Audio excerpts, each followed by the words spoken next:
If you've been lifting for years but feel like the results don't match the level of effort you put in, this video is for you. Because there's nothing more frustrating than showing up, doing the work, lifting 3 to 5 days per week, tracking macros, hitting steps, watching videos about this, and still looking average. Not bad, just average. And I've been there. After multiple years in the gym, I was still getting the question, do you even lift? And honestly, I didn't want to tell people how much effort I was putting into this because I felt like I didn't have the results to show. So in this video, I'm going to share what it took for me to finally see results and what most guys with an average physique do wrong so you don't waste years stuck in the same spot without any progress. I want to give you a perspective nobody ever gave me, so let's dive into it. So the first time I realized something was wrong was about a year and a half after I started going to the gym. It felt like my progress had stalled overnight. I was training 5 days per week, pushing sets near failure, paying attention to form. I understood the importance of progressive overload. I kept the workout log.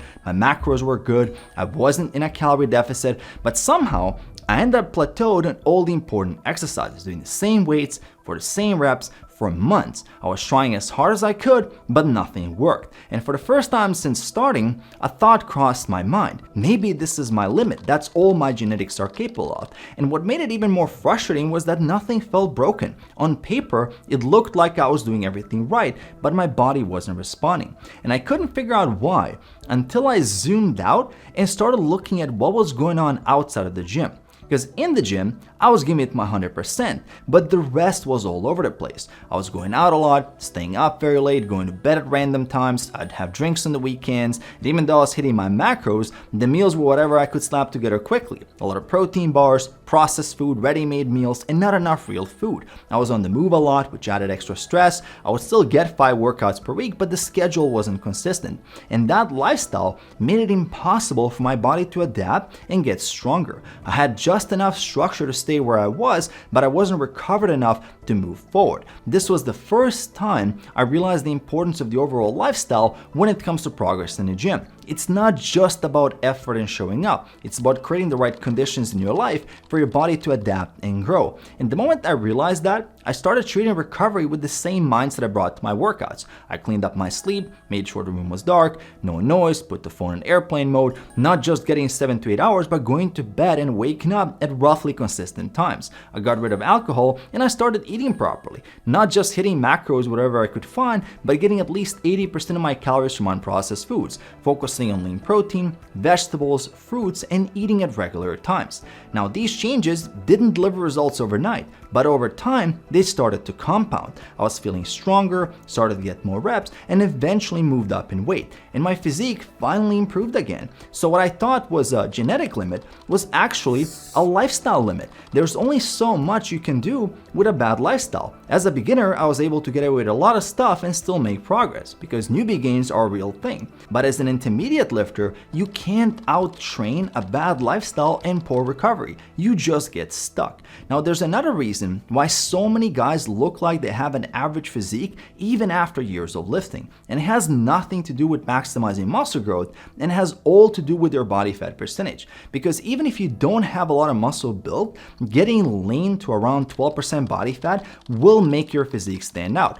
Being lean has this effect of creating an illusion of much more muscular development. Actually, a lot of the Hollywood physiques that are considered impressive aren't all that crazy muscular. Look at Brad Pitt in Fight Club or Troy, or Ryan Reynolds in Blade, or Paul Rudd in Ant-Man. These are not bodybuilder physiques with an extra 80 pounds of muscle. An average fitness influencer these days probably has more muscle than these guys, but they look great. They're lean, athletic, and healthy. And I've seen the same effect firsthand. I would bulk up, add more muscle, get stronger, better fill out my shirts, but it's only when I get to 10 to 12% body fat that my physique really stands out. And weight alone doesn't tell the whole story. Actually, most people won't be able to tell how much you weigh. When I share videos of my physique at 172 pounds, 78 kilos, at 5'10", 178 centimeters, most people assume I weigh more.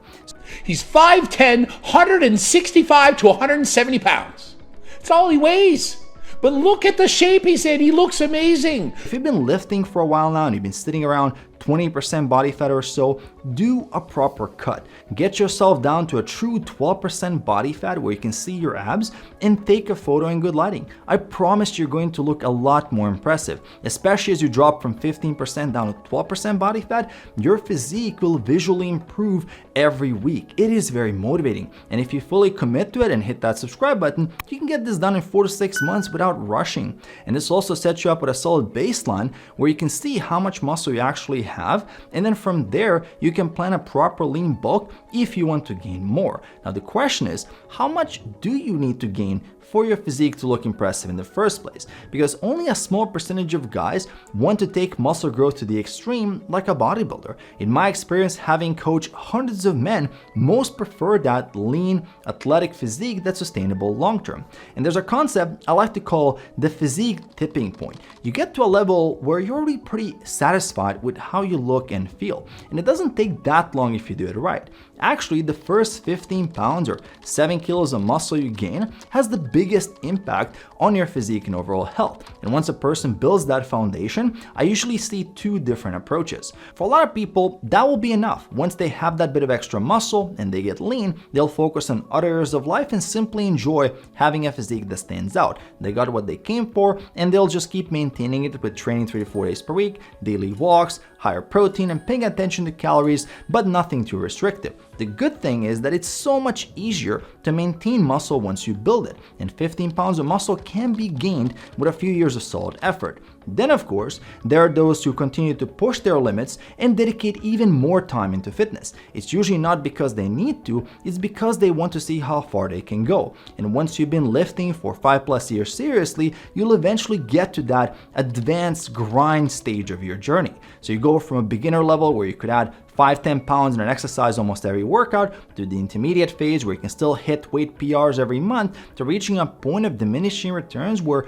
earning an extra rep can take several weeks and months. I remember it took me a whole year to go from 4 reps to 10 reps with the 110 pound 50 kilo dumbbells and low incline bench press. I went back and forth many times, deloading to 95 pounds, 43 kilo dumbbells, and rebuilding. There were months in between where it felt like nothing was happening. No new PRs, no obvious changes, just showing up and grinding through the same routine and trusting the process. And a lot of people ask me, is it even worth it? Why do you keep pushing when you already have a good physique? And honestly, I don't think it's a rational decision on my end. Did my chest really grow that much from being able to do 110 pound dumbbells for 10 reps instead of 100?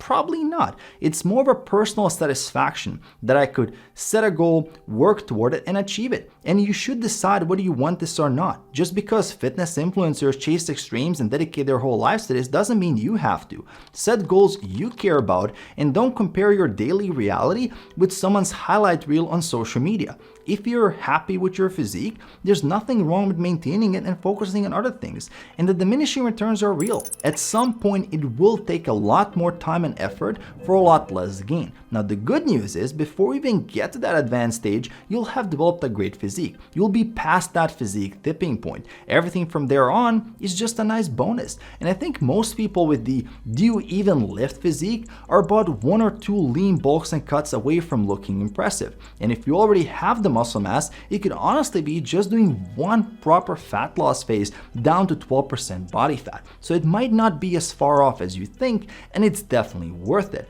And if you'd like me to coach you on your journey, details for my coaching program are in the description below, so check those out. Don't forget to subscribe, and I'll see you in my next video.